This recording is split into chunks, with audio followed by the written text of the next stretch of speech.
When the girl was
Sayla. Hyun-Soo was delighted by this wonderful coincidence, but what she didn't know was that Sayla actually disliked her. Sayla had also liked Yoon-Ho in college, but he had ended up marrying Hyun-Soo instead. To keep Hyun-Soo out of the company, Sayla casually flipped through Hyun-Soo's designs and told her to wait for notification. Hyun-Soo remembered that Sayla's mother and her mother-in-law were high school friends, so she asked Sayla if she had any news about her mother-in-law. At that time, Hyun-Soo's mother-in-law was actually the chairman's wife of the group. Sayla obviously knew this, but she didn't want Hyun-Soo to connect with the chairman's wife, so she lied and said she didn't know the lady's whereabouts either. At that very moment, the lady was actually meeting with Sayla's mother at a restaurant. Sayla's mother desperately wanted her daughter to marry into a wealthy family, so she kept trying to flatter the lady, but her thoughtless mouth got her into trouble right away. She said the lady was so lucky, losing her husband and son but still managing to marry into wealth. When you think about it, that's not a bad deal at all. These words directly infuriated the lady. She picked up a glass of water and threw it in her face. The two completely fell out. After learning about her mother's foolish behavior, Sayla could only rush to the lady's house to apologize. The lady had no choice but to let her sit down. Just then, the chairman came home. Sayla actually told the chairman that the lady had invited her for dinner. This blatant lie disgusted the lady. At that moment, the conglomerate's youngest daughter Yojin came home. Working in the HR department, she asked Sayla if she had seen Hyun-Soo come for an interview. Hearing the familiar name, the lady was shocked. Sayla quickly lied that it was just someone with the same name. The lady didn't think much of it after hearing this. Soon it was the anniversary of Hyun-Soo's father-in-law and husband's deaths. She brought her son Isong to pay respects. Isong wandered off while playing and happened to meet the lady, who had also come to pay respects to her husband. Isong called her grandmother right away. The lady didn't immediately understand what Isong meant. Just then, Hyun-Soo came to call her son back. back. When the lady looked up, she saw her daughter-in-law whom she hadn't seen in 7 years. Both were incredibly moved to see each other. The lady also realized that Yi-sung standing before her was her grandson. She deeply regretted abandoning Hyun-Soo years ago and felt profound guilt toward Hyun-Soo's family. Hyun-Soo's grandmother invited the lady to stay with them. The lady felt awkward hearing this and had to reveal that she had remarried. Everyone was somewhat surprised, but the lady didn't tell them she was now the wife of a conglomerate chairman. After returning home, the lady told the chairman about reuniting with her in-laws. The chairman was happy for her and congratulated her on finding her own blood relative. However, the lady couldn't feel happy. The chairman's ex-wife had previously warned her that if she discovered the lady had her own blood relatives, she would stop at nothing to seize all the assets for her 3 children. Because of this, the lady could only temporarily keep her grandson's existence a secret from outsiders. Meanwhile, to prevent Hyun-Soo from joining the company, Sayla rejected Hyun-Soo's job application, claiming her designs didn't meet company requirements. But she never expected that with Dojin's help, Hyun-Soo still successfully joined the group. This made Sayla even more upset. 7 years ago, shortly after Hyun-Soo successfully married Yoon-Ho, Sayla turned her attention to Dojin. She had been eyeing the position of daughter-in-law in the conglomerate family ever since. To prevent Hyun-Soo from ruining her plans, Sayla lied to Hyun-Soo, saying she and Dojin had been dating for 7 years. She hoped Hyun-Soo would keep her distance from Dojin. Kind-hearted Hyun-Soo believed her and started deliberately keeping her distance from Dojin. At the same time, when the chairman learned that the lady was afraid to reveal her grandson because she was worried about his ex-wife, he immediately promised to protect the lady and her grandson with all his might. He promptly called a family meeting and announced the grandson's existence. The next day, to prevent Dojin and Hyun-Soo from getting together, Sayla spread rumors in the company. She said single mom Hyun-Soo would stop at nothing to seduce the conglomerate's second son Dojin. For a while, all the colleagues were very displeased with Hyun-Soo. Dojin found out about this. Without hesitation, he severely scolded the employees. This deeply moved Hyun-Soo. Meanwhile, to get revenge on the lady for throwing water on her, Sayla's mother contacted the chairman's ex-wife in a fit of anger. She revealed that the lady had found her daughter-in-law and grandson. The chairman's ex-wife, Cheon-tae-hwa, was a formidable character. She immediately flew back. Naturally, neither had a pleasant expression when they met. Cheon-tae-hwa couldn't understand how the lady found her grandson just 1 month after getting married. This situation clearly indicated deliberate concealment, obviously planning to use the grandson after marriage to compete with her children for the family fortune. Although Cheon-tae-hwa wasn't someone to mess with, the lady was equally fearless. She immediately retorted, telling Cheon-tae-hwa not to meddle in her family affairs and ordering her to leave. Cheon-tae-hwa knew her status wasn't appropriate for staying there, so after saying what she needed to say, she wisely left. To take down the lady, Cheon-tae-hwa had Sayla's mother take her to Hyun-Soo's house, but as soon as she got out of the car, she felt uneasy about the surroundings. A bad memory suddenly surfaced. 20 years ago, Cheon-tae-hwa had secretly gone on a date with her boyfriend behind the chairman's back. She ended up hitting a motorcycle with her car, killing the driver on the spot. The driver's wife saw what Cheon-tae-hwa looked like. Afterward, the driver's wife couldn't accept the reality and became mentally unstable. But every time she saw Cheon-tae-hwa, her emotions would inexplicably spiral out of control. The motorcycle driver and his wife were Hyun-Soo's father and mother. Cheon-tae-hwa arrived at Hyun-Soo's house. Not seeing Hyun-Soo at home, she handed an envelope of money to the grandmother, telling her to have Hyun-Soo take the money and leave with her child. But then Cheon-tae-hwa spotted Yoon-Ho's photo on the table. This reminded her of another past event she didn't want to remember. 7 years ago, to cover up the fact that she had killed someone with her car, she deliberately lured her boyfriend to the seaside and silenced him. Who knew that Yoon-Ho happened to pass by and witness this scene? To hide her crime, Cheon-tae-hwa bribed assassins to tamper with the fishing boat Yoon-Ho and his father were taking out to sea. This directly led to Yoon-Ho and his father perishing in the ocean. Learning that Yoon-Ho was the lady's son, Cheon-tae-hwa was scared out of her wits and fled in panic. Right after she left, Hyun-Soo returned home. Learning that the chairman's ex-wife had come to her door, Hyun-Soo couldn't help but worry about her mother-in-law and son's safety. Soon after, when the lady went to see her grandson, Hyun-Soo's mother told her she had seen Yoon-Ho on TV. The lady quickly asked what Yoon-Ho was doing at the time. Hyun-Soo's mother said he was sleeping, and there was a red flower pot by the bed. Because Hyun-Soo's mother had mental issues, the lady didn't take her in-laws' words seriously. Since no one believed what Hyun-Soo's mother said, she felt very frustrated. At that time, a TV station was holding an amateur singing competition. In her confusion, she thought that appearing on TV would help find Yoon-Ho, so she took her grandson to participate in the singing competition, desperately performing while holding up missing person flyers. This scene moved the production team. They decided to create a special missing person video. Hyun-Soo later learned that Dojin had signed her mother up for the show. She sincerely thanked Dojin. Hyun-Soo had always thought Dojin and Sayla had been in love for 7 years, so she told Dojin to treat Sayla well. Only then did Dojin realize why Hyun-Soo was keeping her distance. He quickly explained that they only knew each other and weren't dating. After hearing this, Hyun-Soo realized Sayla had been deceiving her all along. On the other side, jealous that Hyun-Soo and Dojin were getting close, Sayla deliberately sought out Cheon-tae-hwa. She told her about Hyun-Soo's cursed fate. Cheon-tae-hwa could hardly believe what she heard. She couldn't tolerate her son associating with such a woman. So that very day, she rushed to the company. She cornered Hyun-Soo as she was about to leave work. Without a word, she slapped Hyun-Soo across the face. She cursed Hyun-Soo as a shameless thing, using her looks to try to seduce a rich young master. Being suddenly hit made Hyun-Soo feel very wronged. Just then, Dojin walked in and witnessed the scene. Only when he heard them talking did Hyun-Soo realize they were mother and son. Cheon-tae-hwa never expected her actions would backfire. After being inexplicably humiliated by Cheon-tae-hwa, Hyun-Soo stayed far away from Dojin. Dojin, seeing the woman he liked trying to keep her distance, naturally wasn't pleased. So every day he stuck to Hyun-Soo like a shadow. This resulted in them getting stuck in the company's revolving door, making quite a scene. Watching them play around at the entrance made Sayla extremely extremely jealous, so she started making things difficult for Hyun-Soo at work. Using her position as team leader, she assigned Hyun-Soo to clean the dirty, messy warehouse. Hyun-Soo had no choice but to comply. Just as Hyun-Soo was struggling to move heavy items, Dojin came in like a shadow to help. He insisted on staying there to help her organize the warehouse. Because of Dojin's persistent spirit, their relationship eased somewhat. Unexpectedly, the lady happened to witness this scene when she came to the company. Only then did she realize her former daughter-in-law was working at her husband's company. Seeing Hyun-Soo and her stepson Dojin laughing and talking, she also realized that Dojin liked Hyun-Soo. For a moment, she didn't know how to handle this relationship. The company was holding a new product launch that day. When Sayla learned that both the lady and Hyun-Soo would be at the event, she deliberately sent Hyun-Soo to the sample room to get merchandise to prevent the mother-in-law and daughter-in-law from meeting. Then she locked Hyun-Soo in the warehouse. Hyun-Soo discovered the door was locked and cried out for help, but got no response. Seeing the meeting was about to start, Hyun-Soo tried to force the door open. Who knew she'd accidentally knock over a shelf, with the metal frame falling straight toward her. On the other side, Dojin discovered Hyun-Soo was missing and couldn't contact her. Learning she was in the sample room, he ignored the upcoming meeting and chose to look for Hyun-Soo. But when he opened the door, he froze. Hyun-Soo arrived at the conference room in a disheveled state. Just as she was about to explain being locked in the sample room, before she could speak, Cheon Tae-hwa appeared at the venue. Everyone was stunned. It turned out Cheon Tae-hwa had conspired with her eldest son Sungjin to swallow up the group as investors. Only then did the chairman realize his eldest son had betrayed him. The chairman got so angry he fainted on the spot. This forced the launch event to be suspended. Sayla, afraid Hyun-Soo would discover she had locked her in the warehouse, panicked and decided to delete the surveillance footage. But she found Hyun-Soo walking out of the surveillance room. Hyun-Soo couldn't understand why her former classmate would stab her in the back. At that moment, Sayla stopped pretending. She told Hyun-Soo she had also secretly loved Hyun-Soo's husband Yoon-Ho in college, but Hyun-Soo had gotten there first. Now the Dojin she'd liked for 7 years was entangled with Hyun-Soo again. How could she swallow this anger? If Hyun-Soo was smart, she shouldn't stay in the same company. At that moment, the former good classmates completely fell out. To be with Dojin, Sayla came to the house again to find the chairman. She told him that Hyun-Soo and Dojin already had bad rumors circulating in the company. She stated bluntly that the two absolutely couldn't be together. At that time, the chairman didn't know Hyun-Soo was the lady's former daughter-in-law. The lady's heart couldn't help but panic, thinking Sayla was going to tell the chairman about Hyun-Soo's identity. But ultimately Sayla didn't say it. She only said Hyun-Soo was a single mom with a cursed fate who killed her husband. The chairman understood that Sayla had pursued Dojin for 7 years without success. He decided to have both sets of parents arrange a marriage between her and Dojin. Sayla was thrilled to get the result she wanted, but she also realized the lady hadn't told the chairman about Hyun-Soo. However, what Sayla didn't expect was that to gain higher status, Sayla's mother agreed to Cheon Tae-hwa's proposal to have Sayla marry Sungjin instead, thereby seizing the chairman's position at the company. Meanwhile, when Hyun-Soo's mother went out, she was accidentally pulled into a nursing home tour group. She thought getting in the van would take her home, but after getting off, she found the surroundings completely unfamiliar. Hyun-Soo's mother was terrified. Just then, a dementia patient recognized Hyun-Soo's mother. Without explanation, he forcibly pulled her into a hospital room, saying there was someone she was looking for from the TV show. It turned out the TV station singing competition that Hyun-Soo's mother had participated in had aired. This patient had recognized that his fellow patient looked exactly like Yoon-Ho from the TV. Hyun-Soo's mother skeptically approached the bed step by step. Sure enough, she saw Yoon-Ho, who had been missing for 7 years. She kept calling Yoon-Ho's name, but Yoon-Ho was a vegetative patient and had no response. Just then, a staff member came in for rounds. Seeing Hyun-Soo's mother, thinking she was a patient from another room, they prepared to take her back. Hyun-Soo's mother had no choice but to kick the staff member hard when they weren't paying attention, then escape from their sight at lightning speed. Because Hyun-Soo's mother stayed in the hospital room and forgot to go home, Hyun-Soo frantically searched for her mother outside. She searched everywhere her mother had been but found nothing. Fortunately, Dojin saw a nearby surveillance camera, so he immediately rushed to the security office to retrieve nearby surveillance footage. Sure enough, they discovered Hyun-Soo's mother had gotten into a nursing home van. Dojin quickly took Hyun-Soo there. Hearing her daughter's voice calling out, Hyun-Soo's mother excitedly ran out and grabbed her daughter to tell her about Yoon-Ho. But before she could finish, the staff rushed over. This scared Hyun-Soo's mother into hiding behind Hyun-Soo, afraid these people would take her away. Under the staff's urging, Hyun-Soo had no choice but to take her mother away. But her mother knew Yoon-Ho was lying right there and refused to leave. Hyun-Soo thought her mother was talking nonsense. Exhausted from the day, Hyun-Soo suddenly exploded. She furiously accused her mother of making unreasonable scenes in the middle of the night. Hyun-Soo's mother was frightened by her daughter's angry appearance and could only pitifully follow them home. Because of this, Hyun-Soo missed the chance to find Yoon-Ho. After Hyun-Soo's mother returned home safely, Hyun-Soo was very grateful for Dojin's help that day. She hadn't yet realized that through today's events, she had fallen in love with Dojin. To prevent Hyun-Soo and Dojin from being together, the lady had to come to Hyun-Soo's house. She was prepared to reveal her relationship with Dojin, but as soon as she entered, Hyun-Soo's mother couldn't wait to tell what happened yesterday. However, even though Hyun-Soo's mother spoke with certainty, the family just wouldn't believe her. Because no one believed her, Hyun-Soo's mother felt very frustrated. She kept wanting to find her son-in-law. Worried that Hyun-Soo's mother would get lost again, Dojin took her to the nursing home. But unfortunately, they only saw an empty bed. Just as they were about to leave, unexpectedly the lady appeared behind them. Dojin was very surprised why his stepmother was there. Then he heard Hyun-Soo's mother call the lady Yoon-Ho's mother. Dojin's mind went completely blank. After thinking for a long time, Dojin finally realized that the Hyun-Soo he liked was actually his stepmother's daughter-in-law. For a moment, Dojin didn't know how to face Hyun-Soo. At that time, Hyun-Soo didn't know about Dojin and the lady's relationship. Seeing Dojin's gloomy expression, Hyun-Soo was very puzzled. In their subsequent interactions, Dojin showed distance and coldness toward toward Hyun-Soo for the first time. This left Hyun-Soo confused. Soon the company organized a team-building mountain climbing trip. Hyun-Soo almost slipped, but was caught in time by Dojin. Although they quickly separated, in Sayla's eyes, Hyun-Soo did it on purpose. So after everyone left, she warned Hyun-Soo that knowing she had a widow's curse, she shouldn't casually seduce others, causing them to become unfortunate because of her. These words deeply hurt Hyun-Soo's heart. After all, Hyun-Soo had always felt guilty, wondering if it was because of her that Yoon-Ho died. Hyun-Soo demanded Sayla apologize, but instead she got slapped in the face. To numb her painful heart, Hyun-Soo could only keep drinking. In a daze, Hyun-Soo saw Yoon-Ho appear before her. She apologized to Yoon-Ho. 7 years was too long a time. She seemed to have forgotten Yoon-Ho. Her heart had started beating for someone else. Hyun-Soo tried hard to see the person across from her clearly, only to discover it was Dojin. Dojin decided to ignore others' opinions and protect Hyun-Soo forever. But then a glass of ice water was splashed on Hyun-Soo's face. Sayla looked angrily at the scene before her. She directly revealed the relationship between the lady and Dojin. Hyun-Soo couldn't believe what she heard. This made it even more impossible for her to be with Dojin. She knew what it was like to wait for someone for 7 years, so she hoped Dojin would treat Sayla well. But in Sayla's eyes, Hyun-Soo was being fake. Sayla raised her glass to splash Hyun-Soo's face again. This time Dojin stopped her and smashed the glass on the ground. This scared Sayla. Dojin wanted to scold Sayla, but when he turned around, he saw Sayla had already shed tears. To get revenge on Hyun-Soo, Sayla deliberately told Cheon-tae-hwa about Dojin confessing to Hyun-Soo. Hearing this, Cheon-tae-hwa completely lost it. She immediately ran to Hyun-Soo's house. Without a word, she started beating Hyun-Soo violently. Kind-hearted Hyun-Soo didn't fight back. When grandmother saw her granddaughter being bullied, she immediately stepped forward to help. Just like that, 3 women of different ages fought together. When Dojin arrived to break up the fight, he only saw the chaotic battlefield. At this moment, grandmother no longer had her previous warmth toward Dojin. She blamed him for hiding his identity, causing Hyun-Soo to become a woman despised by others. After teaching Hyun-Soo a lesson, Cheon-tae-hwa wasn't satisfied. She ran to the chairman's house, demanding that Hyun-Soo be kicked out of the company and that the lady immediately leave this home. But when Cheon-tae-hwa was arrogantly denouncing the lady, Dojin came home. Dojin told his family that he was the one who fell in love with Hyun-Soo. Seeing her son going against her wishes for a woman he shouldn't love, Cheon-tae-hwa lost control emotionally and blamed everything on the lady. The chairman also finally learned that Dojin had fallen in love with his wife's former daughter-in-law. He directly warned Dojin that he must marry Sayla this year. If Dojin continued to be stubborn, he would sever their father-son relationship. After learning about the situation at Dojin's house, Sayla came to show off to Hyun-Soo triumphantly. This made Hyun-Soo both angry and guilty after hearing it. Dojin was unwilling to give up Hyun-Soo even if it meant severing his relationship with the chairman. But Hyun-Soo could never put down that heavy burden in her heart. The lady standing in the distance watched the scene before her, her heart full of guilt. They clearly loved each other deeply but couldn't be together because of her. She knew these years Hyun-Soo had lived a hard life alone raising her child. She also hoped Hyun-Soo could let go of her obsession with Yoon-Ho and start a new life. Finally, she decided to stop opposing Hyun-Soo and Dojin's relationship. After all, there was no blood relationship between them. But after hearing this, the chairman strongly opposed the lady's idea. Meanwhile, Dojin took the initiative to find his mother, begging her to accept Hyun-Soo. But her son's persistence made Cheon-tae-hwa's actions become even crazier. The next day, she secretly posted intimate photos of Hyun-Soo and Dojin all over the company. Instantly, everyone accused Hyun-Soo of being a scheming woman who would stop at nothing to marry into wealth. Under the pressure of company public opinion, Hyun-Soo couldn't hold on anymore. She decided to leave the company and completely cut ties with Dojin. But even after Hyun-Soo left the company, Sayla still didn't let her go.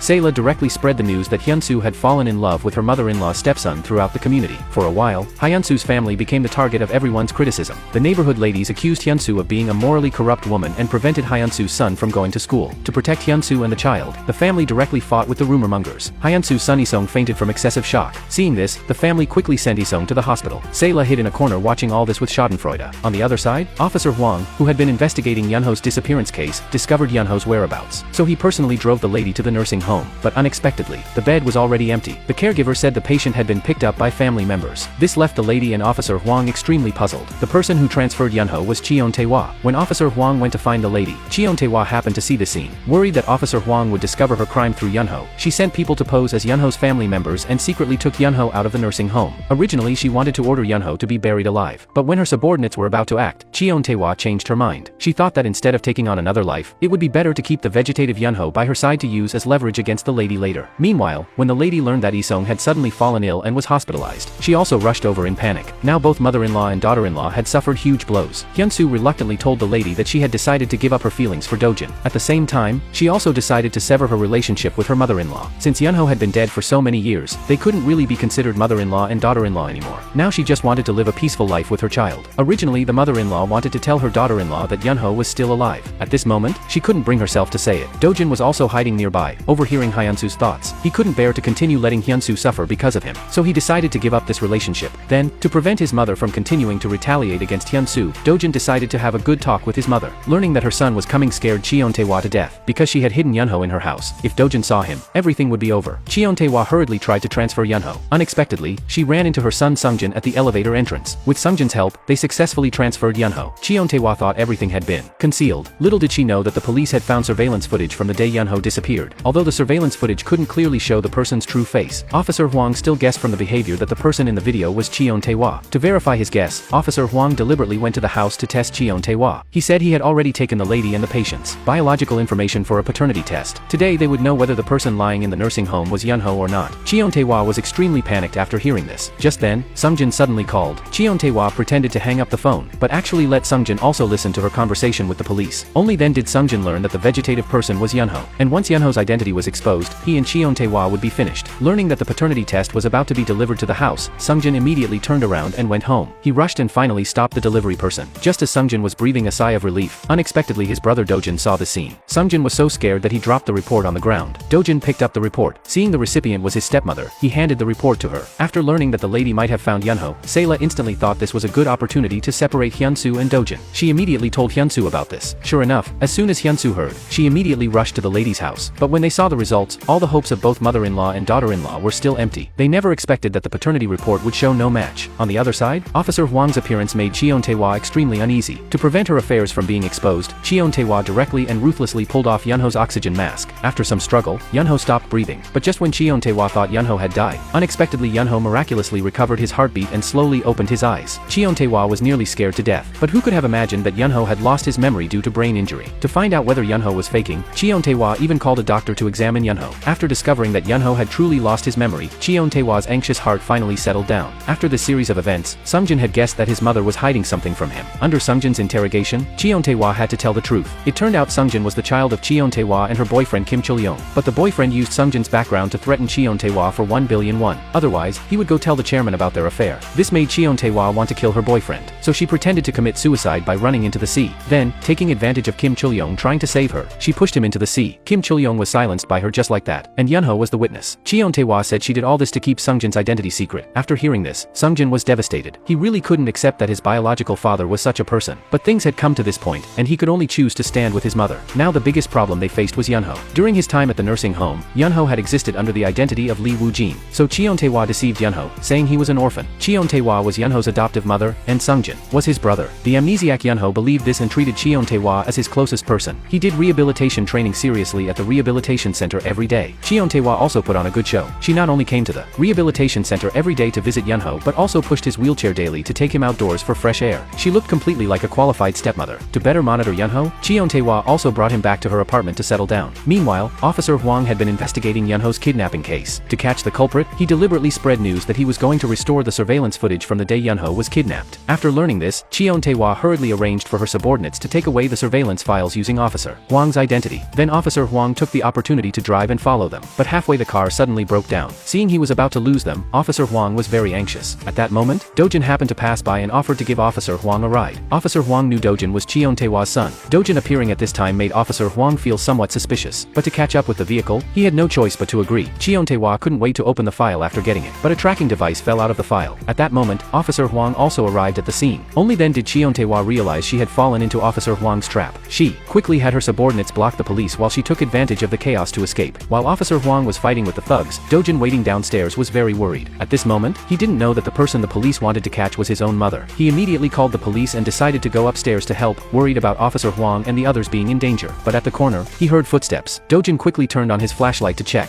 Hiding behind was Cheon-tae-hwa. Just as mother and son were about to meet this way, at the critical moment, Dojin was suddenly struck by a club. He fell to the ground unconscious. Hearing Dojin scream, Cheon-tae-hwa realized it was her younger son. Sungjin, who came to support his mother, was also shocked by this scene. They never expected the person they hit was their own brother. Cheon-tae-hwa wanted to send Dojin to the hospital, but at that moment, police sirens blared downstairs. To avoid being caught by the police, Cheon-tae-hwa and Sungjin could only leave Dojin behind. Because Dojin wasn't sent to the hospital in time for treatment, his brain nerves were damaged, causing temporary blindness. His son suddenly encountering such a thing devastated the chairman. Cheon-tae-hwa pushed all the blame onto the lady. She said Dojin had the accident because he was helping the lady find her son Yoon-Ho. She made a big fuss about kicking the lady out. All of this was Cheon-tae-hwa's scheme. After leaving the hospital room, Cheon-tae-hwa's face changed instantly. She wanted the lady to feel guilty and not dare face Dojin. The lady felt extremely guilty about this, although Hyun-Soo had already drawn a clear line with Dojin. When she learned Dojin was injured, she couldn't help but run to the hospital to visit. But as soon as she entered the room, she began to retreat. Because she felt she had no right, she could only quickly flee the scene. Dojin discovered it was Hyun-Soo and hurriedly chased after her. Even though his eyes couldn't see, his footsteps didn't stop. Seeing Dojin fall to the ground for her sake, Hyun-Soo finally softened. softened. She quickly came to Dojin's side. Soon after, Yoon-Ho recovered his ability to walk. Cheon-tae-hwa worried that the police and the lady would discover Yoon-Ho's whereabouts, thus exposing his identity. So she deceived Yoon-Ho, saying he was a fugitive wanted by the police. The reason he became a vegetative patient was because he got into a car accident during a hit-and-run. So Cheon-tae-hwa hoped Yoon-Ho would obediently stay home and not go out. After the police closed the case, he could show his face. After hearing Cheon-tae-hwa's words, Yoon-Ho was convinced he was a fugitive. The next day, he went to the police station entrance to turn himself in, but after an internal struggle, he still didn't have the courage to walk in. So Yoon-Ho went to the nursing home where he had stayed before to retrieve his lost memories. But the caregiver said he had been kidnapped some time ago. She also gave Yoon-Ho a business card that Dojin had left when looking for him. The caregiver told Yoon-Ho to find Dojin, but as soon as Yoon-Ho arrived at the company following the address on the card, the subordinates Cheon-tae-hwa had arranged to monitor him chased after him. Yoon-Ho mistook them for the people who had kidnapped him, so he quickly ran away, but he accidentally bumped into Hyun-Soo. When Hyun-Soo picked up her bag, she discovered her ex-husband had just run past her. At that moment, Hyun-Soo couldn't believe it and chased out looking for him. She sadly called out her husband's name. Yoon-Ho hiding nearby didn't know the woman before him was his wife. He just stared blankly at the scene. Exhausted, Yoon-Ho finally made it home, but he discovered the men in black who had just chased him were also in the house. Yoon-Ho was instantly scared. Cheon-tae-hwa quickly lied, saying these were bodyguards she had sent to protect Yoon-Ho. After hearing this, Yoon-Ho's mind was in complete chaos. That night, Yoon-Ho had nightmares. In the dream, he called another person dad. The piercing pain woke him from the nightmare. Strangely, the dad in the dream didn't look the same as the dad in the photo Cheon-tae-hwa had given him. He asked Cheon-tae-hwa what was going on. Cheon-tae-hwa lied that Yoon-Ho had been amnesiac too long, so his memories were confused. She took Yoon-Ho to the hospital for examination. To Cheon-tae-hwa's surprise, the doctor actually diagnosed Yoon-Ho with Alzheimer's disease. After learning this, Yoon-Ho felt hopeless. This result meant Cheon-tae-hwa no longer had to worry about Yoon-Ho recovering his memory. Meanwhile, after a month of treatment at the hospital, Dojin's eyes finally recovered to normal vision. When he opened his eyes, the first person he saw was the girl he loved. He felt very comforted. Learning that Dojin and Hyun-Soo were together again made Sayla furious. Angry, she came before Hyun-Soo to lose her temper. Just as Sayla was venting her anger at Hyun-Soo, Hyun-Soo received a call from the chairman. Because Hyun-Soo's previous designs had won the company a major international client, the chairman asked her to return to work at the company. Hearing this, Sayla was furious. Just like that, Hyun-Soo returned to work at the company as a formal employee the next day. Seeing the person she hated appear before her again made Sayla very upset. What made her even angrier was that Hyun-Soo's position was actually higher than hers. So Sayla immediately told Cheon-tae-hwa about this. Naturally, Cheon-tae-hwa didn't want Hyun-Soo getting close to her son, so she came to the company to question why the chairman did this. She even scolded Hyun-Soo for having the nerve to come back to work. Unexpectedly, this time the chairman defended Hyun-Soo throughout. Unable to control the chairman's thinking, Cheon-tae-hwa was helpless. Since Hyun-Soo came back to work, Sayla's days haven't been good. Now the whole company was gossiping about her being a liar. She wasn't Dojin's marriage partner but had deceived everyone. Listening to colleagues' sneers behind her back, Sayla completely lost it at that moment. So she took all her anger out on Hyun-Soo. She inexplicably cut off Hyun-Soo's long hair. Seeing her classmate being so despicable, Hyun-Soo finally saw her true face. Soon after, Sayla learned from her mother that the son the lady was looking for looked very similar to Lee Woo-jin from the nursing home. Sayla instantly suspected they might be the same person. So Sayla immediately went to the nursing home to investigate the surveillance footage. Surprisingly, the lady also happened to rush over at that time. They came there for the same purpose, both to find the kidnapped Lee Woo-jin. But when the nursing home surveillance footage was opened, everyone saw Yoon-Ho passing by the entrance. At that moment, everyone present believed Lee Woo-jin was Yoon-Ho. To completely dispel everyone's thoughts, Cheon-tae-hwa bribed a police officer. She had the officer tell the lady that Yoon-Ho had been found, but Yoon-Ho had already died. At that moment, the lady was utterly desperate. Although they could no longer conduct any tests, the matching couple bracelet was enough to prove the deceased was Yoon-Ho. Meanwhile, not far away, Yoon-Ho was meeting fake relatives under Cheon-tae-hwa's deception. The lady saw that face that looked just like her son and couldn't help but want to approach, but she was stopped by the police, who said it was inconvenient to get close. At that moment, Cheon-tae-hwa was quietly observing them from a distance. On the other side, since learning he had Alzheimer's disease, Yoon-Ho desperately wanted to recover his lost memories before the condition worsened. Learning this, Cheon-tae-hwa tried everything to prevent Yoon-Ho from recovering his memory, but Cheon-tae-hwa calculated everything except that she would personally reveal the truth. She thought Yoon-Ho had fallen asleep after taking sedatives, so she discussed with Sungjin how to prevent Yoon-Ho from finding Hyun-Soo. She felt fortunate that Yoon-Ho had Alzheimer's and would slowly forget everything. Just as mother and son were talking enthusiastically, Yoon-Ho overheard their conversation. He couldn't believe it and questioned Cheon-tae-hwa about who they really were. Why wasn't his name Lee Woo-jin but Han Yoon-Ho? Seeing this, Sungjin still tried to deceive him, using Yoon-Ho's Alzheimer's as an excuse. But at that moment, Yoon-Ho no longer believed a single word they said. Seeing things had been exposed, Cheon-tae-hwa stopped pretending. She directly ordered her subordinates to lock Yoon-Ho in a mental hospital. Seeing he was about to be finished, in desperation, Yoon-Ho pretended to be sick and lay on the ground convulsing. The subordinates were so scared they quickly went to notify Sungjin. But when they returned to the ward, they found Yoon-Ho had quietly escaped when no one was watching. Learning that Yoon-Ho had escaped from the mental hospital, Cheon-tae-hwa panicked. Sungjin even blamed his mother for dragging him into this. He could have had a beautiful future. It was his mother who forcibly pulled him into it. Hearing her son's complaints, Cheon-tae-hwa finally felt afraid. She imagined herself being arrested and thrown in jail. At that time, calling out to heaven and earth would be useless. How miserable that would be. Cheon-tae-hwa's subordinates immediately pursued Yoon-Ho. Just as Yoon-Ho was about to fall into Cheon-tae-hwa's clutches, a man saved him. The man's name was Kim Soo-hoon. He was the son of Cheon Taewa's lover Kim Chul-young. Kim Soo-hoon saved Yoon-Ho because he wanted Yoon-Ho to recover his memory and help him take revenge on Cheon Taewa. Then Kim Soo-hoon told Yoon-Ho that the boat accident Yoon-Ho and his father encountered was orchestrated by Cheon Taewa. To help Yoon-Ho recover his memory, Kim Soo-hoon gave Yoon-Ho all of his information. He also told Yoon-Ho that the woman he had encountered before was his wife Hyun-Soo. But at that moment, Yoon-Ho had completely lost his memory. All of this was incredibly unfamiliar to him. He really couldn't believe everything Kim Soo-hoon told him. Then Yoon-Ho unknowingly walked to the park. Meanwhile, after learning from the lady that Yoon-Ho could never come back, Hyun-Soo decided to completely say goodbye to the past and start a new life. Dojin also formally proposed to Hyun-Soo. Having made up her mind, Hyun-Soo accepted Dojin's proposal. At that moment, Yoon-Ho was watching them from a distance. Seeing the two of them passionately kissing, Yoon-Ho's heart was filled with mixed emotions. 7 years had completely changed his life. His mother had remarried. Now even his wife had run off with someone else. The person responsible for all this was Cheon Taewa. Kim Soo-hoon and he shared a common enemy. So Yoon-Ho decided to team up with Kim Soo-hoon for revenge. To find evidence, Yoon-Ho decided to continue using Lee Woo-jin's identity to stay close to Cheon Taewa. Yoon-Ho knew Cheon Taewa had been having him followed, so he deliberately returned to the nursing home. Sure enough, the men in black seized the opportunity to tackle Yoon-Ho to the ground. When Yoon-Ho's head hit the ground, by chance it caused him to recover his memory. The scenes of him and Hyun-Soo falling in love appeared before his eyes again. Meanwhile, the chairman agreed to Dojin and Hyun-Soo's marriage. Soon both families arranged to meet. After learning about this, Sayla stayed in bed crying for a month. She even called Hyun-Soo over, demanding she cancel the wedding. Otherwise, she would jump from the building. She climbed to the rooftop trying to threaten Hyun-Soo into letting go. Awkwardly, Hyun-Soo wasn't buying it at all. She walked away without looking back. Sayla instantly became a joke. When Cheon Taewa learned the chairman had agreed to his son's marriage, she went to her ex-husband's house again to cause a scene. But the chairman directly called the police and had her dragged out. Soon it was the day of Hyun-Soo and Dojin's wedding. To stop his wife from marrying someone else, Yoon-Ho, with his memory restored, ran frantically to the wedding venue. But Kim Soo-hoon stopped him in his tracks. Kim Soo-hoon told Yoon-Ho that even if he burst in, it wouldn't mean anything. After all, during the 7 years he'd been declared dead, everyone's lives had changed. His sudden appearance would only make everyone unhappy. More importantly, Yoon-Ho had Alzheimer's disease. He wouldn't be able to make Hyun-Soo happy anymore in the future. Hearing these cruel words made Yoon-Ho extremely emotional. But ultimately he still chose to let Hyun-Soo be happy. After composing himself, the only thing Yoon-Ho needed to do now was make Cheon Taewa pay the price. Then Yoon-Ho voluntarily returned to Cheon Taewa's house. Seeing him, Cheon Taewa was so scared she didn't know what to do. She didn't know how much memory Yoon-Ho had recovered. After hearing Yoon-Ho say he remembered nothing, Cheon Taewa finally breathed a sigh of relief. Just then, the doorbell suddenly rang. Yoon-Ho got up to answer the door. It turned out to be the lady at the door. Cheon Taewa was so scared she immediately grabbed Yoon-Ho. She refused to let him open the door no matter what. But then the fire alarm suddenly went off. Scared, Cheon Taewa pushed Yoon-Ho aside and ran away. She completely forgot she was playing the role of Yoon-Ho's adoptive mother. But she didn't expect the lady to be blocking the doorway. It turned out the lady had deliberately set off the fire alarm. She wanted to force Cheon Taewa out. The lady came to warn Cheon Taewa not to trouble Hyun-Soo anymore. But before she could finish speaking, she actually saw Yoon-Ho run out from inside the house. At that moment, the lady couldn't believe her eyes. But when she called out her son's name, Yoon-Ho, not wanting to expose himself, acted like a stranger. He introduced himself as Lee Woo-jin. The lady was certain the man before her was her son. Afraid Woo-jin would recover his memory, Cheon Taewa tried to chase the lady away, but she was pushed to the ground by the lady. Yoon-Ho quickly called Cheon Taewa mom while helping her up. The lady didn't understand what was happening. Yoon-Ho was clearly her son. Why was he calling Cheon Taewa mom? The lady frantically pounded on the door, wanting to see her son. Unexpectedly, she was driven out of the apartment on the spot by security called by Cheon Taewa. The lady didn't understand why her son was living with Cheon Taewa. Just as she was feeling more and more desperate, Yoon-Ho suddenly rushed out and hugged her. A single mom shocked the lady. After 7 years, mother and son finally met. The lady's longing was beyond words. Looking at her son's gaunt face, she grabbed his hand, ready to take him home for a good meal. But Yoon-Ho didn't plan to go home with his mother. His father's death was related to Cheon Taewa. He wanted to stay by Cheon Taewa's side to collect evidence and avenge his deceased father. The lady was very opposed to Yoon-Ho doing this, but Yoon-Ho said Hyun-Soo had now remarried and was living happily. His appearance would only make everyone unhappy. The lady's heart was filled with mixed emotions. Then Yoon-Ho returned to Cheon Taewa's house. To dispel Cheon Taewa and Sungjin's suspicions, Yoon-Ho even deliberately brought back 2 medicated patches. He said he had just rushed out to buy medicine for Cheon Taewa. Soon after, Yoon-Ho encountered a little boy on the street. The boy called him dad right away. Yoon-Ho thought the child had the wrong person and didn't take it to heart. However, his mother told Yoon-Ho that the child was his biological son. Yoon-Ho desperately went to the kindergarten, wanting to hug his son. But his son ran into Dojin's arms, calling him dad. Afraid of exposing his identity, Yoon-Ho turned and left. Hyun-Soo looked at Yoon-Ho's retreating figure and felt it was very familiar. At that moment, Yoon-Ho regretted not stopping the wedding that day. Now he could only watch them leave. As the car drove away, Yoon-Ho still couldn't help but chase after it. That was his wife and child. Now they were all leaving him. The happy family of 3 in the car didn't notice Yoon-Ho running frantically. When he got home, Yoon-Ho beat up Kim Soo-hoon. If it weren't for Kim Soo-hoon, he would have stopped that wedding long ago. If he had known about his son's existence, how could he have watched his wife marry someone else? But Kim Soo-hoon believed that Yoon-Ho not only had Alzheimer's but also had to avenge his father. His current physical condition couldn't give Hyun-Soo and her son happiness anymore. Kim Soo-hoon's words once again pierced Yoon-Ho's heart. Walking down the street in despair, he was spotted by Sayla. Sayla couldn't believe that the man she once secretly loved hadn't died. She quickly stopped Yoon-Ho, but Yoon-Ho impatiently shook off her hand. He said he was very annoyed when others mistook him for someone else. He solemnly introduced himself as Lee Woo-jin. Hearing this, Sayla froze on the spot. To verify whether Lee Woo-jin was Yoon-Ho, Sayla hired a private investigator to help investigate. But after the private investigator's inquiries, they couldn't find any information about Woo-jin. At that moment, Sayla felt more and more suspicious, so she immediately found the clothes whose sleeve Woo-jin had touched that day. She decided to take Woo-jin's blood stains and the lady's hair for a paternity test. Then Sayla's mother came to the lady's house under the pretext of looking for her. Learning the lady wasn't home, she took the opportunity to sneak into the lady's room and began collecting her hair. Then Sayla deliberately told Hyun-Soo that Yoon-Ho was still alive. She hoped Hyun-Soo would go see poor Yoon-Ho. After hearing this, Hyun-Soo completely didn't believe her words. She said even if Yoon-Ho came back alive now, nothing would change. These words were overheard by the lady. At that moment, the lady finally understood that her son Yoon-Ho's choice not to return to the family was right. Although Hyun-Soo said she no longer cared about Yoon-Ho, she still couldn't help but follow Sayla to see how similar Woo-jin looked to her ex-husband. At that time, Yoon-Ho was thinking about how to get rid of Cheon-taewa's surveillance. Just then, Sayla called out his name from behind. At that moment, Hyun-Soo couldn't believe her eyes. She thought she had already let go of Yoon-Ho, but when she saw Woo-jin, who looked exactly like Yoon-Ho, her heart still ached. Hyun-Soo couldn't control her inner impulse and wanted to go forward, but Dojin grabbed her. This scene was equally hard for Yoon-Ho to bear, but he could only cruelly tell Hyun-Soo she had the wrong person. He told them not to bother him anymore. However, after he turned and left, tears poured out uncontrollably. To see her son every day, the lady proposed adopting Woo-jin as her godson, using the excuse that he looked like her son. Because this reason was flawless, Cheon-taewa could only agree. To keep the truth from being exposed, she could only have Sungjin speed up the process of seizing the company. Soon after, Sayla got the paternity report for the lady and Yoon-Ho, so she immediately prepared to deliver it to the chairman. But on the way there, she accidentally witnessed Yoon-Ho calling the lady mom. This further confirmed Sayla's suspicion, so she showed off the test report in her hand in front of the mother and son. She arrogantly said she would give this thing to the chairman. With that, she ran to the chairman's office with the paternity report. Yoon-Ho didn't want the truth to be revealed and desperately rushed forward to stop her, but Sayla still got away. On the way, Sayla also ran into Hyun-Soo. To make Hyun-Soo lose face in front of the chairman, Sayla forcibly dragged Hyun-Soo into the chairman's office. By coincidence, Cheon-taewa was also there. Sayla excitedly locked the door. Then she was about to open the test report in front of the chairman. Seeing this, Cheon-taewa was so scared she almost wet herself. She quickly rushed forward to try to snatch the report. Of course, Sayla was no pushover either. The conference room instantly became a battlefield. Cheon-taewa was pushed to the ground by Sayla. The chairman was scared seeing this. Sayla confidently opened the report, but when she opened it, she was dumbfounded. Unexpectedly, the paternity report showed that Woo-jin and the lady were not mother and son. This result satisfied everyone. After all, no one wanted the truth to be exposed. Because of her recklessness, Sayla could only kneel before the chairman begging for forgiveness. The reason the test result was wrong was because Sungjin had switched the test report long ago. Afterward, Sayla's father was very angry. He felt that since Dojin was already married, she shouldn't keep thinking about him. If she couldn't forget, she should go live in America. Just like that, father and daughter had a big fight over this. Angry, Sayla went to a bar to get drunk, but she accidentally called Sungjin to keep her company. After Sungjin sent the drunk Sayla to the hotel, he wanted to leave, but he heard Sayla crying. Seeing this, Sungjin felt compassion. He could only use a hug to give Sayla some comfort. The next day when Sayla woke up, she found herself wearing only pajamas. What made her even more shocked was that there was a man lying in the room. Seeing this, Sayla let out a scream. Sungjin, woken by the noise, told Sayla that nothing happened between them last night. Even so, Sayla still felt very embarrassed. She quickly packed her things to leave, but as soon as they walked out of the hotel, they unexpectedly ran into the Hyun-Soo couple. Sayla instinctively wanted to explain, but Sungjin took the opportunity to grab Sayla's hand. He said they had slept at the hotel last night. As soon as he finished speaking, Sayla's father happened to hear this. Her father was so angry he immediately wanted to beat up Sungjin. The scene became extremely chaotic. After calming down, Sayla desperately explained that it was all a misunderstanding. When Sayla's mother learned about this, she was secretly delighted. At this time, Sungjin took the opportunity to propose that he wanted to officially pursue Sayla. His purpose for doing this was to get Sayla's father's company shares. If they married, he would become the largest shareholder of the company at that time. But Sayla didn't want to have any relationship with Sungjin. No matter how her mother persuaded her, she just didn't want to date Sungjin. With no other option, Sayla's mother had to disguise herself as a cleaning lady to go to the company and spread gossip. She publicized everywhere that her daughter and Sungjin had slept in a hotel. She said both families were already planning the wedding. The rumors about Sayla and Sungjin caused a huge uproar in the company. The chairman was very angry when he learned about it. Sungjin took the opportunity to ask his father to agree to this marriage. He said his marriage to Sayla would only have benefits, no drawbacks. When Dojin and the lady learned about it, they were the first to stand up against it. They believed Sayla and Sungjin's marriage was just a transaction and definitely wouldn't last long. But at this time, Sungjin had made up his mind and no one could persuade him. Because Sayla didn't want to marry Sungjin, she refused to go out every day in anger. Her mother advised her not to reject this marriage. After all, marrying into the family would make her the eldest daughter-in-law of a wealthy household. More importantly, even Hyun-Soo would have to respectfully personally call her sister-in-law in the future. When Sayla heard she could upset Hyun-Soo, she began to change her mind. Because the rumors about Sungjin and Sayla kept getting bigger, the chairman ultimately had no choice but to agree to their marriage. When Sayla's mother learned about this, she was extremely happy. She wanted to celebrate the victory with Cheon-tae-hwa, but she unexpectedly heard a recording about Sungjin's background. Only then did she realize Sungjin wasn't actually the chairman's biological son. This shocking news devastated Sayla's mother. After all, she had persuaded her daughter so hard to agree to this marriage. Now her daughter was going to marry a fake young master. How could their family handle this? Sayla's mother angrily cursed out Cheon-tae-hwa, but Cheon-tae-hwa warned her not to make a fuss. Otherwise, not only would the marriage be ruined, but she would also make Sayla's mother suffer the consequences. At the same time, she also reassured Sayla's mother. She said as long as no one else knew about this, Sayla would still be the eldest daughter-in-law of a wealthy family. Things had come to this point, so Sayla's mother had no choice but to compromise. Then Cheon-tae-hwa began investigating who was working against her behind the scenes. She finally discovered it was Director Nam, the hitman she had sent to deal with Yoon-Ho. Because of gambling debts, Director Nam owed a huge amount of money, so he wanted to get some money from Cheon-tae-hwa. He used Cheon-tae-hwa's crime video to threaten her for 1 billion won. Where could Cheon-tae-hwa get so much money? She could only give him half first, but the cunning Director Nam only gave half the evidence. That was the video of Sungjin's background. The other criminal evidence was still in Director Nam's hands. At the same time, Yoon-Ho also discovered that Director Nam was the man who had bumped into him when they boarded the boat. This meant the boat accident they encountered was also related to Director Nam. Cheon-tae-hwa's subordinates found Director Nam first. Realizing the danger, Director Nam ran away, but he was saved by Kim Suk-hoon. Kim Suk-hoon revealed his identity. He was the son of Cheon-tae-hwa's boyfriend. Kim Suk-hoon only wanted to get the evidence, but for Director Nam, of course he would give it to whoever paid more. Kim Suk-hoon took out Yoon-Ho's photo. Director Nam recognized at a glance that this was the victim of the boat accident he had engineered. His expression instantly became tense. Kim Suk-hoon threatened that if he didn't cooperate, he would expose the boat accident. To confirm with his own eyes that Yoon-Ho was still alive, Director Nam found Yoon-Ho. Yoon-Ho also pretended not to know him. Hearing he was Cheon-tae-hwa's friend, he brought him home. As soon as Cheon-tae-hwa saw Director Nam, she broke out in a cold sweat. Director Nam took the opportunity to remind Cheon-tae-hwa to prepare the money quickly. Seeing Cheon-tae-hwa so nervous, Yoon-Ho reminded her that this Director Nam was a bit strange. After hearing this, Cheon-tae-hwa was very surprised. She had never mentioned Director Nam's name. Nervously, she immediately rushed into Yoon-Ho's room to question him, but Yoon-Ho said Director Nam had introduced himself. Cheon-tae-hwa suddenly felt awkward. After making an excuse to send Yoon-Ho away, she began looking through Yoon-Ho's call records, but she didn't know the password. Then Yoon-Ho suddenly appeared behind her. Cheon-tae-hwa was nearly scared to death. She hurriedly explained she couldn't find her phone and wanted to call it to try. Yoon-Ho immediately dialed her number, but the phone ringtone came from Cheon-tae-hwa's pocket. Yoon-Ho knew Cheon-tae-hwa had begun to suspect him, but he still played dumb with her. On the other side, since the chairman agreed to Sungjin and Sayla's marriage, Sungjin would occasionally go to Sayla's house to please her parents. Unexpectedly, while drinking with his future father-in-law that day, he accidentally learned that Sayla's father had long ago cashed out and squandered all his company shares. Their family had no company shares at all now. When Cheon-tae-hwa learned about this, she immediately found Sayla's mother and flew into a rage. After all, Sungjin wanted to marry Sayla because of her father's shares. Now they discovered their family had no value at all. After hearing this, Sayla's mother was also full of anger. She accused Sungjin of being just a fake young master. She threatened that if Cheon-tae-hwa continued to disrespect her, she would go tell the chairman that Sungjin wasn't his biological son. But she never expected the chairman was standing right behind them. Learning the truth, the chairman fainted on the spot. After being sent to the hospital and resuscitated, there was no life-threatening danger. He just remained unconscious for a while. Because the chairman fainted and was hospitalized, Sungjin took the opportunity to become the company's acting director. However, on his first day in office, news that he was a fake son spread throughout the company. This made Sungjin very anxious. Soon the chairman regained consciousness. Afraid the chairman would learn about his background, Sungjin hurriedly rushed to the hospital. But as soon as he entered the room, he saw his father whispering something in his brother's ear. At that moment, Sungjin felt extremely guilty. Actually, Dojin hadn't heard the truth about the fainting from his father. The chairman only told Dojin not to blame his brother Sungjin. But the chairman's words immediately made Dojin realize the fainting must be related to his brother. Soon after, when Dojin was helping Hyun-Soo organize Yoon-Ho's belongings, he accidentally saw that Yoon-Ho had once entered the group's design competition 7 years ago. Seeing the familiar villa, he realized the design Sungjin had plagiarized was actually Yoon-Ho's. So he suspected the reason his father fainted was because of Sungjin's plagiarism. Dojin also knew about this back then but chose to help his brother cover it up. At this moment, Dojin regretted it deeply. He decided to reveal everything. Sungjin had worked so hard to get to where he was today. Unwilling to let everything he had obtained be ruined, he even knelt down to apologize to Dojin and tried to stop him. But Dojin wasn't the same person he was 7 years ago. Dojin explained everything to Yoon-Ho's family. This surprised everyone. Hyun-Soo also began to resent him. This made Dojin feel even more guilty. Dojin originally planned to announce his brother's plagiarism early in the morning, but Sungjin beat him to it. Sungjin took the initiative to hold a press conference. Dojin thought he was admitting his mistakes, but Sungjin was making excuses for himself in every word. He pushed all the blame onto the person in charge back then. This appearance made Yoon-Ho very angry, so the next second, news about Sungjin's background appeared on the screen. To prove the news was reliable, they even included a recording. At that moment, everyone was stunned. Cheon-tae-hwa was so scared she didn't care about her image and hurriedly knocked over the camera. This guilty behavior was also broadcast live throughout the venue. However, when people came to question her, Cheon-tae-hwa insisted the recording was fake. She said this was the lady slandering her. Her reasonable arguments succeeded. successfully shifted the focus. In this way, the heat of the plagiarism dropped sharply. Instead, the secret of Sungjin's background topped the trending searches. Facing the chairman, Cheon-tae-hwa firmly insisted that Sungjin was the chairman's biological son. She vowed to handle this matter properly. The chairman just looked at Sungjin with heartache. After all, he had raised this son for 30 years. He no longer cared about blood relations. To get rid of Director Nam, Sungjin decided to make a deal with him. This was also Yoon-Ho's good opportunity to catch them all in one net. After Sungjin got the evidence USB drive, he didn't even look at it before throwing it into the river. Director Nam immediately realized Sungjin hadn't come today to eliminate evidence. He came to eliminate him. Yoon-Ho couldn't sit and wait any longer. He hurriedly rushed over to stop them. He pretended to run into them by chance and greeted Sungjin. Director Nam took the opportunity to escape. When Sungjin tried to chase after him, Yoon-Ho stopped him. His subordinates broke free from Yoon-Ho to chase after him. Sungjin angrily questioned why Yoon-Ho was there. At that time, Kim Soo-koon's voice came from behind. They lied that they came here to talk business. When Yoon-Ho asked Sungjin in return, Sungjin didn't know how to explain. Director Nam was also enraged by Sungjin and his group's behavior. He decided to cooperate with Yoon-Ho and the others to take down Cheon-tae-hwa.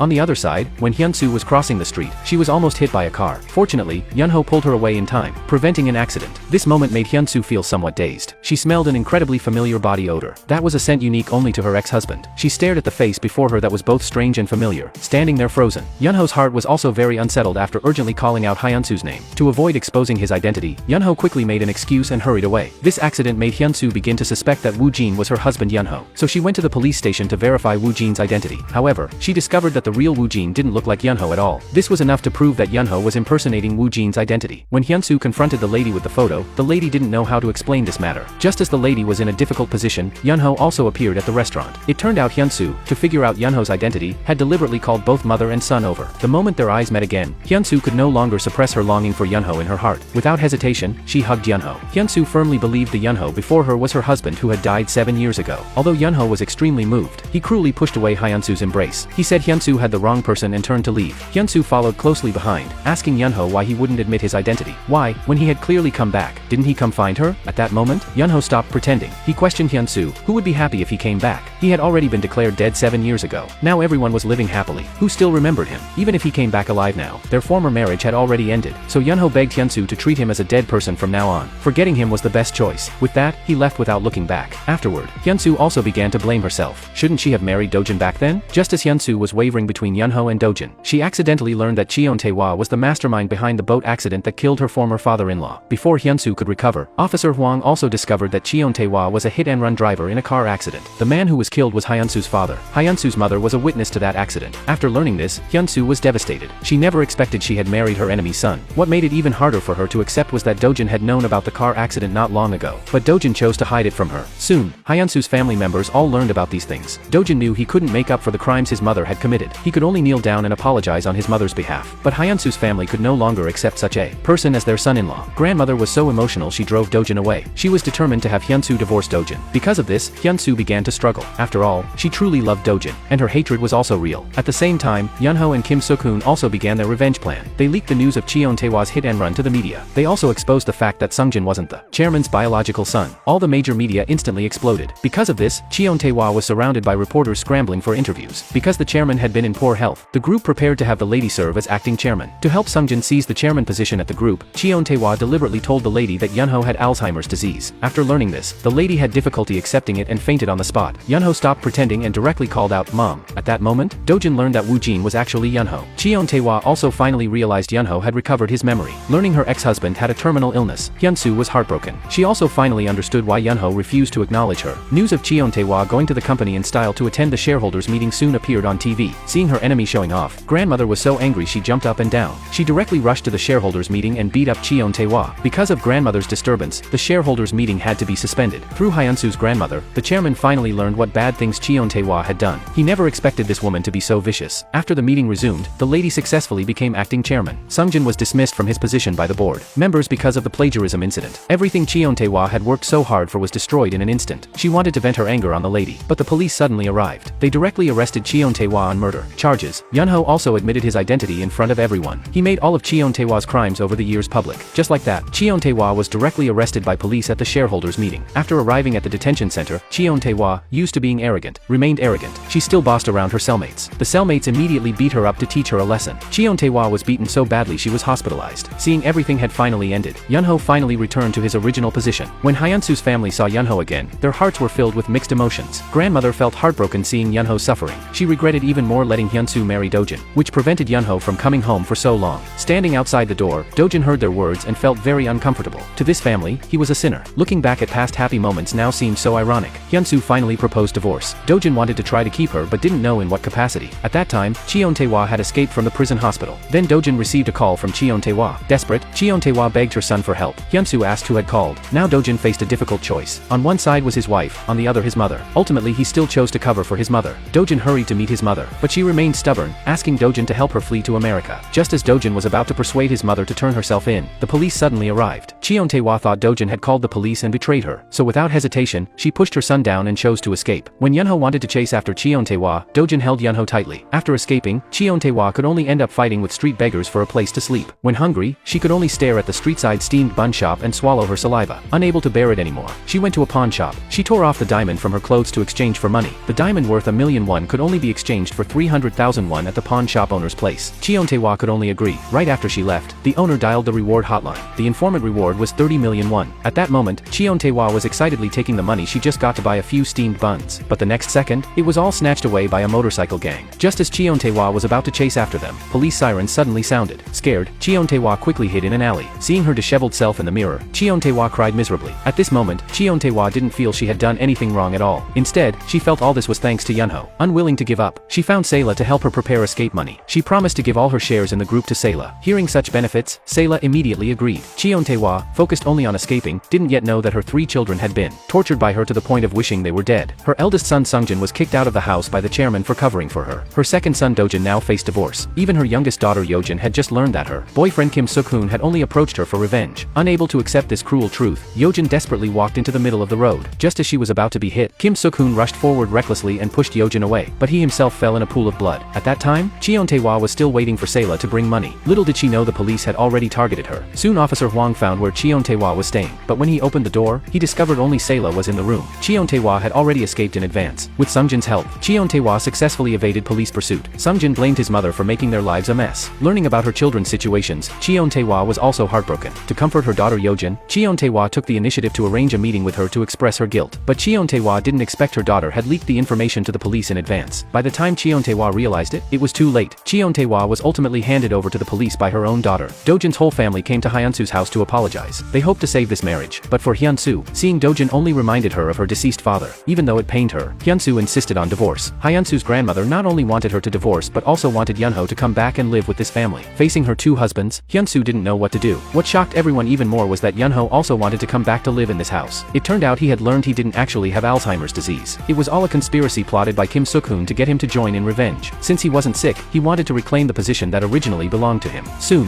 Yoon-Ho brought his luggage to Hyun-Soo's house. Grandmother was very happy to welcome her former son-in-law back. Only Hyun-Soo stood to the side with very complicated feelings. She angrily asked Yoon-Ho why he had to move in. At least she hadn't divorced Dojin yet. Seeing his wife's displeased expression, Yoon-Ho felt indescribable pain. He only knew he had slept and lost everything. So now he didn't want to watch his wife and son belong to someone else anymore. If Hyun-Soo still loved Dojin, he didn't care. He was willing to spend time waiting. After so many days of thinking, Hyun-Soo finally made a difficult choice. She took off the wedding ring Dojin had given her and returned it to him. Initially, Hyun-Soo planned to end relationships with both husbands, but to give her son a complete family, she had no choice but to choose to live with Yoon-Ho. At least the child would have his biological father by his side. Hearing these words, tears involuntarily fell from Dojin's eyes. He pitifully begged Hyun-Soo not to abandon him, but Dojin ultimately couldn't change anything. After spending some time together, Yoon-Ho thought his son had completely accepted him as his dad. But when he saw the picture book the child drew, he realized how important Dojin was in Isong's heart. So before Dojin was about to leave the country, Yoon-Ho brought the child over to let them meet one last time. Isong didn't know this was the last time he would see his stepfather. When he learned Dojin was leaving, he seemed very disappointed. Being able to see the child one last time fulfilled Dojin's wish. He could finally leave Korea with peace of mind. Completely unaware, Hyun-Soo was still packing Dojin's belongings. She planned to have him take back all the items he had left behind. But at the company, she unexpectedly saw Dojin's resignation letter. After some hesitation, the lady still told Hyun-Soo that her stepson was leaving. Hyun-Soo, who had originally let go of this relationship, completely panicked at this moment. At that time, Dojin had already arrived at the airport. But just as Dojin was about to board the plane, he received a call that his mother had fainted. It turned out Cheon-tae-hwa had been bullied by thugs in prison, causing her to be knocked unconscious. This forced Dojin, who was just about to board the plane, to give up going abroad. After the doctor's rescue efforts, Cheon-tae-hwa ultimately saved her life, but unfortunately, she had become a vegetative patient. The trial would have to be postponed again. Yoon-Ho came to the hospital to check on the situation. He was very surprised to see Dojin. Dojin hoped he wouldn't tell Hyun-Soo he had come back. Thinking Dojin had already left, Hyun-Soo was prepared to forget the past. Yoon-Ho wanted to tell Hyun-Soo about Dojin's news, but Hyun-Soo stopped him. She asked for the couple bracelet she and Yoon-Ho once had. She decided to return to Yoon-Ho's side again. Everyone's lives seemed to return to calm, except for the comatose Cheon-tae-hwa. The doctor couldn't understand it at all. The examinations showed no problems, but Cheon-tae-hwa just wouldn't wake up. Little did they know this was all Sungjin's plan. He had already had other doctors inject sedatives for his mother to keep her in a sleeping state. As long as they fooled the police, they could successfully apply to go abroad for treatment. Then he and his mother could escape abroad and live carefree lives. That day, Hyun-Soo's mother came to the hospital and suddenly saw Dojin. She hurriedly tried to catch up and say hello, but she accidentally ended up in Cheon-tae-hwa's hospital room. At that time, Cheon-tae-hwa had woken up, but her mental state seemed abnormal. She had forgotten Hyun-Soo's mother. She frantically grabbed her, begging her to take her away. Scared, Hyun-Soo's mother ran away. Fortunately, she ran into Dojin. Learning his mother had woken up, Dojin was shocked, but when they arrived at the hospital room, Cheon-tae-hwa had fallen asleep again. Sungjin insisted that he and the doctor had been there the whole time. They hadn't seen their mother wake up. However, Dojin sensed something was wrong. His mother's soles were dirty. How could someone bedridden have marks on the bottom of their feet? Dojin realized his mother was faking illness. He wanted to wake her up. Strangely, his mother had no reaction at all. Sungjin insisted Dojin was being too sensitive. Meanwhile, the lady had already obtained evidence of Sungjin misappropriating public funds. To stop the lady from reporting him, Sayla lied in desperation, saying she was pregnant. The lady quickly took Sayla to the hospital for examination. Facing the doctor, Sayla was anxious, thinking about how to cover up her lie. But to her complete surprise, she was actually pregnant. For a moment, Sayla didn't know whether to feel fortunate or worried. She had already asked Sungjin for a divorce. The lady realized she couldn't keep watching Sungjin make mistakes. After all, he was going to be a father. The lady chose to give him time to sort everything out. She let him turn himself involuntarily. Little did she know Sungjin would waste this last opportunity too. Sungjin secretly came to the lady's office and copied the group's latest technology. He planned to take this new technology abroad to sell for money. After preparing everything, he planned to escape abroad with his mother. But Sayla's pregnancy left him torn. Under Cheon-tae-hwa's instigation, Sungjin decided to abandon his wife and child. Soon it was the day Cheon-tae-hwa applied to go abroad for treatment. Sungjin followed his mother onto the ambulance with great anticipation. This time, mother and son could finally escape abroad to live carefree lives. Little did they know their plan had already been discovered by the police. The vehicle they got into was an ambulance the police had switched out. Cheon-tae-hwa began fantasizing about a beautiful future life. But Sungjin looked gloomy. He began worrying about Sayla and the child. At that time, Sayla called, but Cheon-tae-hwa hung up directly. Sungjin could only choose to give up the past. However, Sungjin suddenly realized they weren't on the way to the airport. When the car door opened, mother and son completely broke down. What appeared before them was actually Yoon-Ho's face. The two evildoers were finally caught. When Sayla learned that Sungjin had actually abandoned her to escape alone, she couldn't believe it at all. She questioned how Sungjin could be so heartless. But Sungjin secretly slipped the USB drive into Sayla's hand. Sayla didn't understand what this was. When she opened it, she realized it was the group's confidential documents. She instantly understood Sungjin wanted her to sell the technology for money. Sungjin told Sayla the transaction location. He hoped Sayla could help him one more time. After repeated consideration, Sayla decided to take a risk. However, when Sungjin was anxiously waiting for Sayla to complete the transaction, the lady told him the technology had already been patented. No buyer would dare to buy it. Only then did Sungjin realize he had fallen into a trap, and he had harmed Sayla this time. When Sayla arrived at the buyer's room, the buyer discovered there was a problem with the documents. Thinking he was being played, he angrily was about to teach Sayla a lesson. The next second, police burst through the door. It turned out that for the sake of the baby in her belly, Sayla ultimately decided to redeem herself through meritorious service. When Sungjin met his mother again in prison, both mother and son had already become prisoners. Cheon-tae-hwa felt extremely guilty toward her son. Her son also refused to acknowledge his mother anymore. He couldn't forgive his mother for pushing him into the abyss. But what he couldn't forgive even more was that he had watched his mother commit crimes with his own eyes. Both of them finally received the punishment they deserved. Cheon-tae-hwa thought she had lost her son forever, but she didn't know Sungjin had been writing letters to Yoon-Ho all along. He hoped Yoon-Ho could forgive his mother. When Cheon-tae-hwa saw the letter her son wrote, she finally came to her senses. Ultimately, Yoon-Ho received an apology from Cheon-tae-hwa. Dojin lived in pain outside because of the crimes his mother committed. To reduce his guilt toward Hyun-Soo, he transferred all his property to Hyun-Soo's son. This was to atone for his mother's sins. Yoon-Ho looked at the couple bracelet he shared with Hyun-Soo and saw it had a crack. He knew this was like their relationship, it also had cracks. It seemed that keeping Hyun-Soo tied to his side wouldn't make